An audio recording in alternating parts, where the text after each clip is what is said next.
Bonjour les petits loulous, je suis Luna la fée. Suivez-moi et laissez-moi vous conter une merveilleuse histoire.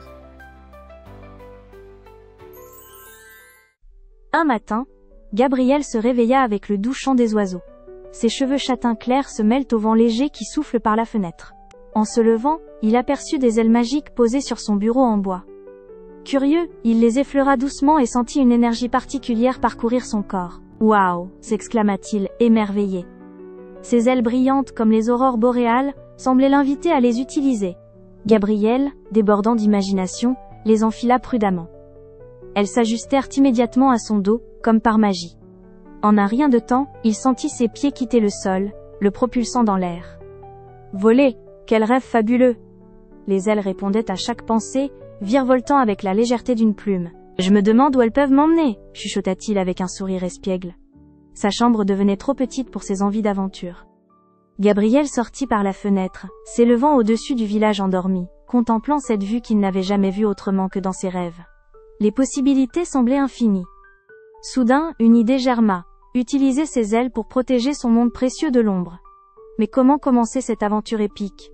Gabriel savait qu'il lui fallait trouver les 3 clés de lumière pour équilibrer la lumière et les ténèbres. « Allez !» murmura-t-il, résolu à découvrir un nouveau chemin. Porté par ses ailes, Gabriel s'envola au-dessus des forêts denses et des rivières scintillantes. Les paysages défilaient sous ses pieds, teintés d'or par le lever de soleil.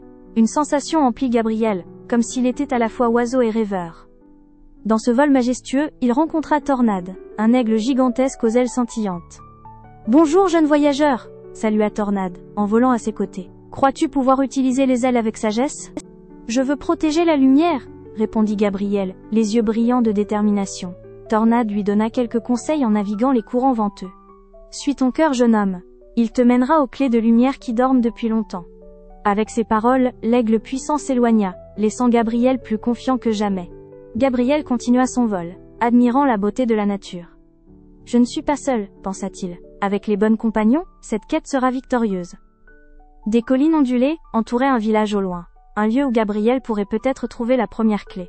En se rapprochant, il aperçut une tour en pierre qui se dressait comme un phare au milieu de champs verdoyants. « Cela doit être un signe, » pensa-t-il avec excitation. Il descendit doucement, prêt à commencer l'exploration de ce mystérieux pays. Gabriel atterrit près de la tour, ses ailes repliées sagement sur son dos. La vieille structure de pierre semble l'attendre depuis longtemps, enveloppée d'un doux parfum de jasmin. Avec précaution, il poussa la porte en bois qui émit un grincement mystérieux.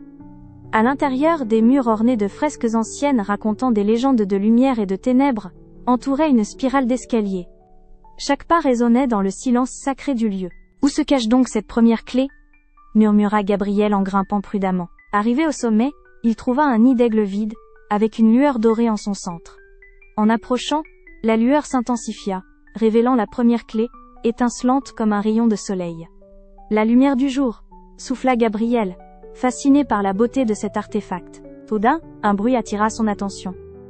En se retournant, il aperçut Tornade, l'aigle géant, perché sur un rebord. « Bravo, jeune noble !»« La première clé est vôtre, » lui dit Tornade. « Mais souviens-toi, 2 autres clés t'attendent. » Gabriel, reconnaissant pour l'aide de son nouvel ami, déposa prudemment la clé dans sa besace. Tourné vers l'avenir, il se sentait plus déterminé que jamais. « Continuons, » dit Gabriel, prêt à affronter la prochaine étape de sa quête lumineuse. Gabriel, épaulé par sa première clé, replia ses ailes et sortit de la tour. Ainsi, il continua son aventure, en traversant une forêt mystérieuse, où chaque arbre semblait abriter un secret, et chaque brise murmurait des histoires inouïes. Au cœur de la forêt, Gabriel fit la rencontre de Luna, une lune argentée qui flottait gracieusement parmi les branches. « Bonjour jeune gardien de lumière !» salua Luna avec une voix douce comme le vent. « Ce bois magique cache bien des merveilles. »« Et l'une d'elles est-elle la 2e clé ?» demanda Gabriel, empli d'espoir.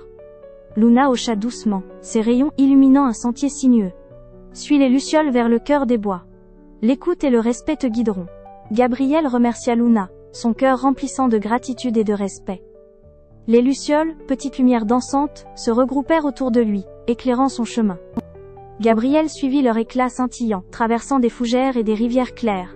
Un rire enfantin se fit entendre et une petite fée apparut devant lui. « Je suis ici pour vous aider, cher Gabriel, dit-elle rieuse. Cherchez sous la rose bleue claire. » Excité par l'indice, Gabriel se mit à genoux sous une fleur exotique vibrante. Là, il découvrit la deuxième clé, miroitante et précieuse. Avec 2 clés en sa possession, Gabriel reprit son voyage, volant vers une vallée que la lumière peinait à pénétrer. Le vent glacial qu'il fendait apportait de la neige et des murmures d'anciennes ombres. Pourtant, il se sentait confiant avec ses ailes et sa lumière intérieure. Au creux de la vallée, il rencontra une silhouette imposante. « Je suis l'ombre à la recherche de la dernière lumière », annonça-t-elle avec un ton grave. Gabriel, cœur battant, s'approcha avec prudence. « Pourquoi chercher à plonger le monde dans l'obscurité ?» demanda Gabriel, sa voix calme mais ferme. L'ombre se tenait là, scrutant ses intentions. « Je ne cherche que l'équilibre », déclara-t-elle. « Là où il y a lumière, les ombres dansent. » Gabriel comprit alors qu'il ne s'agissait pas de détruire l'ombre, mais de ramener harmonie et équilibre. À cette prise de conscience, l'ombre s'effaça légèrement, révélant la dernière clé incrustée dans une roche noirâtre. Elle était d'un éclat étrange, une lumière apaisante enveloppée de légers tourbillons de ténèbres. Gabriel referma la main dessus, sentant la puissance de la complète harmonie d'équilibre s'infuser en lui. Ses ailes vibrèrent, transportant Gabriel vers le prochain défi, la réconciliation des lumières. Ayant réuni toutes les clés, Gabriel s'éleva une nouvelle fois au-dessus de la vallée des ombres.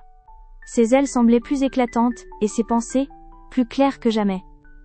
Avec la conviction que l'équilibre était essentiel, il survola la forêt jusqu'à un champ bordé de nébuleuses dorées. Là il aperçut une clairière illuminée, où se dressait un socle de cristal pur. Ce lieu avait l'air sacré et puissant. Gabriel, avec son cœur battant de détermination, déposa tour à tour les 3 clés sur le socle. Une lumière éclatante surgit, révérant danser avec de fines ombres.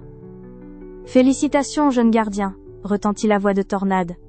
« Tu as accompli ce que de nombreux songent seulement. » Gabriel sourit humblement. « J'ai été aidé, » répondit-il. Avec ses gestes, une sphère lumineuse s'éleva, déversant une cascade de couleurs autour de lui. Les ombres et la lumière s'enlacèrent dans un doux contraste comme une danse éternelle. Ainsi Gabriel fut déclaré gardien de l'équilibre, accès à une sagesse infinie, et à des aventures encore plus merveilleuses. En retournant chez lui, il se demanda « Quelle serait ma prochaine aventure ?» Sachant que son voyage était loin d'être fin, il invita les enfants lecteurs à imaginer leur propre quête. Et toi, enfant rêveur, quelle clé découvriras-tu ?